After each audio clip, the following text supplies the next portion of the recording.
Bonjour à tous et bienvenue sur Flamme Jumelle by Laurence. J'ai pas le temps de lire tous les commentaires, j'en ai énormément, j'essaye. Donc si vous voulez me contacter, je mettrai mon adresse email dans la description de ce podcast.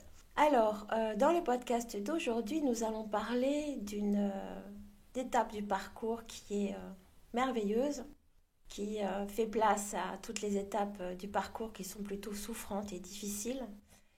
Donc aujourd'hui, voilà, je vous apporte un petit peu de soleil, j'espère, dans ce sujet de l'éveil ou du réveil du runner. En fait, quand il comprend enfin et réalise le lien et son amour pour son autre. Alors je vais commencer un petit peu par parler de ce qui va amener à cet éveil, donc du côté des chasers, et de ce qui se passe un petit peu du côté du runner, et d'où vient son éveil et comment il se passe. Alors nous les chasers, après maintes désillusions, des déceptions, des souffrances, notre nuit noire de l'âme qui est terrible, nous avons atteint une sorte de résignation, entre guillemets, qui passe par le lâcher-prise, par une évolution de notre âme. Nous commençons enfin à être en paix avec nous, avec ce lien et avec cet amour, qui même s'il est toujours en fuite ou encore compliqué, nous le gardons et nous le sentons en nous avec paix et bienveillance. Nous avons tous arrêté de vouloir l'oublier, arrêté de vouloir le combattre. Nous sommes dans l'acceptation, enfin, et nous avons retrouvé notre sérénité. Le pire dans ce lien, c'est la souffrance que le chaser ressent, et à ce stade, il est serein. Alors, de l'autre côté, que se passe-t-il? De l'autre côté, notre runner commence énergétiquement à sentir l'éloignement de son chaser. Il a commencé sa nuit noire de l'âme, c'est-à-dire à rencontrer des difficultés dans sa vie, professionnelle ou encore avec sa tierce. Il se rend compte qu'il n'est pas heureux, tout simplement, que l'amour qu'il fuit pour rester dans sa zone de confort lui manque, qu'il s'éteint. Souvent à cette période, il y a beaucoup de disputes, alors que ça peut être dans son couple, ça peut être avec ses amis ou encore avec son travail. Il y a aussi beaucoup d'incompréhension avec les gens qui l'entourent. Il est irascible, souvent nerveux et il n'est pas bien. Concernant les autres énergies tierces, que ce soit alcool, drogue, etc., le runner a essayé de nier le lien en se plongeant dans ses addictions. Il se rend compte à cette période-là qu'il est en train de se détruire. En fait, avant son réveil, il a une prise de conscience. Avec les autres énergies tierces, que ce soit le sport, les enfants, etc., il se rend vite compte que toutes ces énergies auxquelles il s'accroche pour combler le vide qu'il ressent ne lui suffisent tout simplement plus. Il ressent un manque insoutenable de son chaser, sa vie est vide. Il commence à se dégager des liens toxiques qui gravitent autour de lui. Alors que vous soyez en contact ou en silence radio, le miroir inversé fait son travail. Votre évolution, votre runner la ressent. Lorsque vous avez attendu, souffert, été en colère ou pensé à lui, que ce soit en termes d'amour ou encore de manque, il faut que vous le sachiez, ce sont toutes des énergies que vous lui envoyez et votre runner, donc, vous le nourrissez. À partir du moment où vous vous centrez sur vous, que le plus important c'est vous, de ne plus souffrir, de vous apaiser, de travailler sur vos blessures, quand vous n'attendez plus parce que votre foi en ce lien est inébranlable, que vous n'acceptez plus tout simplement de souffrir et que vous acceptez tout simplement la sérénité et l'amour que vous ressentez pour lui, qui vous accompagne sereinement chaque jour, le runner se réveille. Alors l'éveil ou le réveil du runner se passe comment? Son éveil n'a rien à voir avec les retrouvailles, que je ressouligne, qui peuvent être multiples et qui servent juste dans ce parcours au runner, à chaque fois qu'il revient, d'identifier la progression de son chaser sur son évolution. Alors bien sûr, il le fait de manière inconsciente, il est aussi attiré par son chaser, donc il a besoin de le retrouver souvent. Il revient et teste de nouveau les blessures de son autre. S'il ressent que les blessures et les attentes sont toujours présentes, il repart.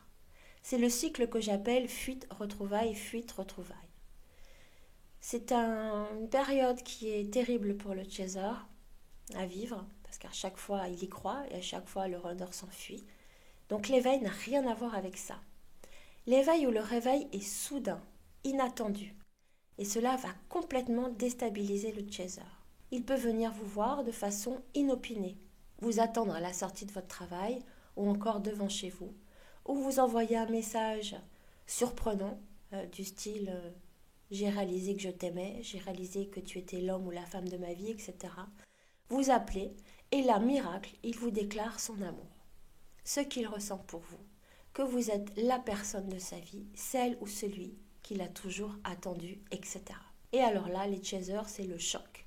Le choc est important émotionnellement, car trop inattendu. Un peu comme si notre runner avait reçu une météorite sur la tête, mais non, il a tout simplement eu son éveil. Vous qui m'écoutez, vous devez penser que c'est extraordinaire et que tout ce que vous avez espéré, attendu, voulu de toute votre âme arrive enfin. Eh bien, je vous dis non. En fait, c'est souvent à ce moment-là que le chaser switch complètement. Cet éveil du runner lui fait l'effet d'une bombe par sa soudaineté, et puis l'effet aussi de ne pas y croire. C'est trop beau pour être vrai. Les chasers se sont équilibrés, recentrés, guéris, apaisés. Ils sont bien dans leur vie, ils n'attendent plus, tout en gardant bien sûr leur honneur dans leur cœur, tout contre leur âme. Ce choc est d'une telle puissance que le chaser va accuser le choc puis se fermer. Vous allez devoir essayer de comprendre pourquoi maintenant certains penseront par exemple que c'est trop tard. Il m'a fait trop de mal, je n'ai plus envie de souffrir. Maintenant que je vais bien, il va encore me blesser. Bref, on lui ferme la porte au nez. Alors, je fais beaucoup de coaching et tous les runners que j'ai en coaching viennent à cette période-là. Je ne les vois pas avant. Alors, autant les chasers, je les vois sur toute la longueur de leur parcours. Les runners reviennent en consultation pour la première fois quand ils reviennent et qu'ils se rendent compte que le chaser les fuit. Alors, je souligne, attention, que dans certains cas, les chasers accueillent leurs runners à bras ouverts, mais cela reste une exception et des cas rares. Mais vous me connaissez maintenant, et je n'aime pas faire trop de généralités, il y a toujours des exceptions, et il est important de les noter et d'en tenir compte. Le runner, à ce moment-là, va se trouver complètement déstabilisé. Il ne comprend pas comment se fait-il que mon chaser qui m'a toujours couru après, qui m'aimait tellement, qui m'attendait, me tourne le dos au moment où je lui déclare mon amour, ma compréhension du lien qui nous unit, et que j'ai enfin compris. Et là, il recule. Je ne comprends plus rien. Eh bien oui, les runners, vous allez devoir ramer. Tout d'abord, laissez du temps à votre chaser de digérer le tsunami émotionnel qui vient de se passer dans son cœur, comprendre son recul et l'accepter. Apprendre à reconnaître la peine que vous lui avez faite, demander pardon et le laisser revenir dans le lien petit à petit en lui redonnant la confiance en vous. Maintenant que le runner a eu son éveil, les chasers, sachez qu'il ne vous lâchera plus. Il n'y a plus aucune fuite à partir de l'éveil du runner. Il sait, il accepte, le déni n'existe plus. Il va vouloir avancer dans le lien. C'est là que les peurs du chaser remontent à la surface. Alors je vous conseille, si vous ne l'avez pas écouté, d'écouter mon podcast sur le switch. Le runner va enlever à cette période-là tous ses masques. Vous allez le retrouver comme jamais vous ne l'avez connu, sauf peut-être dans les débuts lorsqu'il ne se protégeait pas encore. C'est une autre personne qui parle, qui se livre, qui exprime ses sentiments, qui ne joue plus, qui vous explique ses réactions et ses peurs pendant le parcours. Il est d'une sincérité surprenante, authentique. Petit à petit, les barrières que s'est mis le chaser à l'éveil de son runner vont tomber une par une. Son runner va l'apaiser et le chaser va retrouver la confiance en son autre. L'étape suivante sera l'étape de la réunion. Alors ce n'est pas encore la fusion, je ferai un podcast sur la réunion. Lors de la réunion, toutes les blessures ne sont pas forcément toutes cicatrisées. Elles sont juste refermées. L'ego pourra réapparaître de temps en temps. C'est un long chemin qui va alors commencer pendant la réunion. S'aider, se comprendre, travailler sur les derniers points sensibles qu'il nous reste de nos blessures ou encore sur notre ego. Une réunion main dans la main où le dialogue est enfin installé. Voilà, j'espère que ce podcast vous aidera à passer cette étape qui sème la confusion dans le cœur et l'âme des deux polarités. Le chaser est abasourdi et se referme. Le runner est insistant, sûr de lui et ouvre son cœur. Et il ne comprend pas pourquoi l'autre lui ferme la porte. C'est une étape de plus à passer. Je voulais en parler parce que contrairement à ce que l'on peut croire, ce n'est pas du tout une étape évidente à vivre pour les deux flammes. Voilà, c'est quand même une des meilleures étapes, je dois vous le dire, parce que je l'ai vécu et beaucoup de flammes jumelles que je coach aussi. C'est une étape merveilleuse. Il nous reste encore du parcours à faire après cette étape. Voilà, écoutez, je vous remercie toujours de votre fidélité, de vos commentaires toujours ou presque bienveillants, de vos mails que je reçois régulièrement, de votre confiance. Je vous embrasse tous très fort. Et pour tous les chasers qui sont en début de parcours, en milieu de parcours et qui ont mal au cœur et qui souffrent, ce podcast, j'espère, vous redonnera un petit peu de lumière dans votre cœur. Voilà, je vous souhaite une bonne soirée si vous m'écoutez le soir, ou encore une bonne nuit si vous m'écoutez juste avant le dodo.